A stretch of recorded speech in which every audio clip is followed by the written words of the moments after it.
இன்றைய நற்செய்தி புனித மார்க்கு எழுதிய நற்செய்தி அதிகாரம் 6 இறை வார்த்தைகள் 34 முதல் 44 வரை.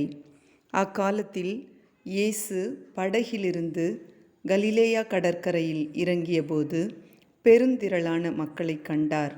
அவர்கள் ஆயரில்லா ஆடுகளைப் போல் இருந்ததால் அவர்கள் மீது பரிவு கொண்டு அவர்களுக்கு பலவற்றை கற்பித்தார்.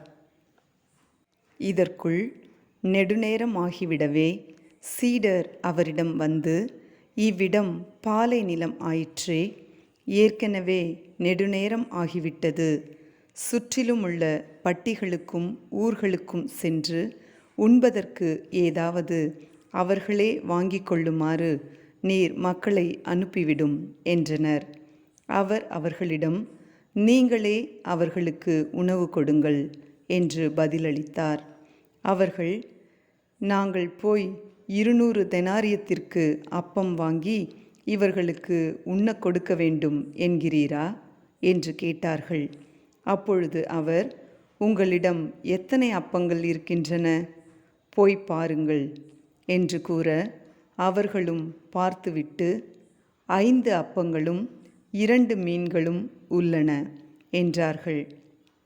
அவர் எல்லாரையும் பசும்புல் தரையில் அமரச் செய்யும்படி சீடர்களை பணித்தார்.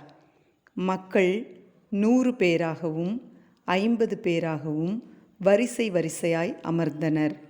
அவர் அந்த 5 அப்பங்களையும் 2 மீன்களையும் எடுத்து வானத்தை அண்ணாந்து பார்த்து கடவுளை போற்றி அப்பங்களை பிட்டு அவர்களுக்கு பரிமாறுவதற்காக தம் சீடரிடம் கொடுத்தார். அவ்வாறே அந்த 2 மீன்களையும் எல்லாருக்கும் பகிர்ந்தளித்தார்.